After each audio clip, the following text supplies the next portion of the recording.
अहंकार और विनम्रता, ये लड़ाई तो हम सबने कभी ना कभी महसूस की ही है ना? आज हम शिव पुराण की एक ऐसी ही बहुत शक्तिशाली कहानी को जानेंगे जो देवताओं के बीच हुए इसी शाश्वत संघर्ष को दिखाती है। हर महान कहानी एक सवाल से शुरू होती है और हमारी कहानी का सवाल था, सबसे महान कौन है? ये कोई छोटा-मोटा सवाल नहीं था। अरे, ये तो एक ऐसा विवाद था जिसने सचमुच पूरे ब्रह्मांड को हिलाकर रख दिया था। तो इस कहानी के दिल में है एक, कह सकते हैं, एक दिव्य विवाद। और ये कोई आम बहस नहीं थी, बिल्कुल नहीं, बल्कि यह सृष्टि के दो सबसे शक्तिशाली स्तंभों, दो महान देवताओं के बीच अहंकार और श्रेष्ठता की एक जबरदस्त लड़ाई थी।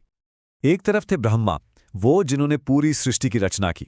उनका दावा था, मैंने सब कुछ बनाया है, तो सबसे महान तो मैं ही हुआ।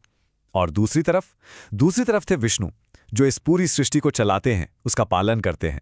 उनका मानना था कि बनाने से ज्यादा बड़ी शक्ति है उसे बनाए रखने की। पर होता क्या है ना, जब इतना बड़ा अहंकार टकराता है तो उसका असर सिर्फ उन तक ही सीमित नहीं रहता। जैसे जैसे ये बहस बढ़ी, इसका असर पूरे ब्रह्मांड पर पड़ने लगा। सोचिए, चारों तरफ एक तरह की उथल पुथल मच गई। और ठीक उसी वक्त जब ये विवाद अपने चरम पर था, जब लग रहा था कि ब्रह्मांड का संतुलन पूरी तरह बिगड़ जाएगा, तभी कुछ ऐसा हुआ जिसने सब कुछ बदल दिया। उनके बीच में अचानक प्रकट हुआ एक अनंत अग्निस्तंभ। एकदम से दोनों के बीच में एक जबरदस्त चमचमाता हुआ प्रकाश का स्तंभ उभर आया। ये इतना विशाल था, इतना तेजस्वी कि न तो इसका कोई शुरू दिख रहा था, न ही कोई अंत। वो दोनों बस हैरान होकर उसे देखते रह गए। इस अद्भुत दिव्य स्तंभ को ही ज्योतिर्लिंग के नाम से जाना जाता है। और ये कोई मामूली रोशनी नहीं थी, ये तो साक्षात भगवान शिव का अनंत निराकार स्वरूप था। वो खुद उनके इस विवाद को शांत करने के लिए प्रकट हुए थे। अब इस रहस्यमयी स्तंभ को देखकर ब्रह्मा और विष्णु ने तय किया कि वो इसकी गहराई, इसकी ऊंचाई, इसकी थाह लेकर रहेंगे।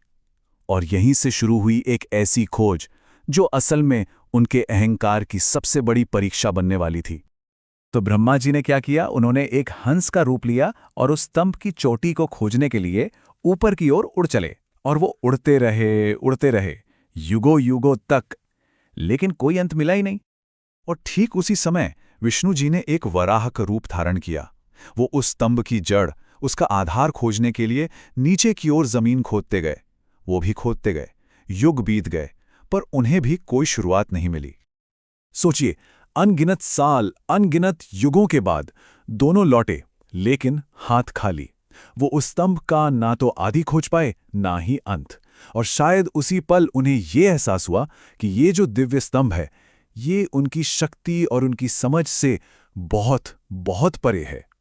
और बस उनकी इसी नाकामी और उस विनम्रता के पल में ही इस कहानी का असली मर्म सामने आता है। अब बारी थी शिव के उस सबसे बड़े पाठ की जो प्रकट होने वाला था।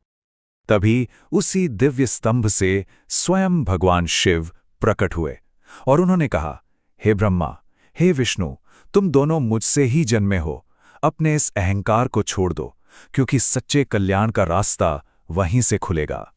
शिव जी ने उन्हें समझाया कि ये जो स्तंभ है, ये कोई और नहीं बल्कि उनका अपना ही अनंत स्वरूप है।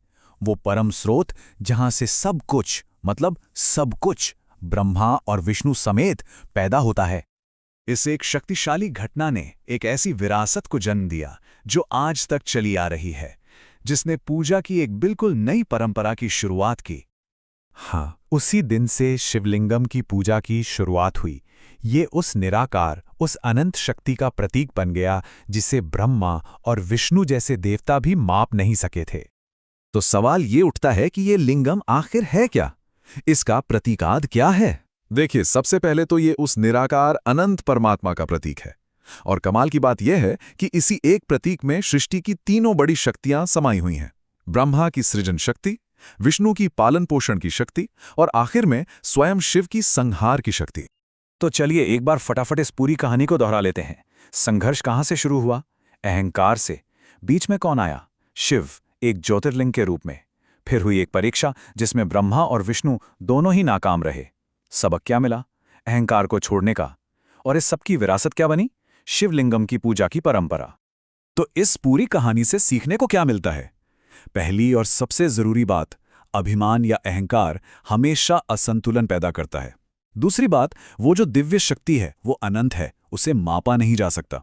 और तीसरी बात, ज्ञान का असली रास्ता विनम्रता से होकर ही जाता है। और हाँ, ऐसी मान्यता भी है कि इस कहानी को सुनने भर से ही अहंकार खत्म होता है और ज्ञान, भक्ति और मुक्ति का रास्ता खुलता है। और आखिर में ये कहानी हमें एक बहुत गहरे सवाल के साथ छोड़ जाती है।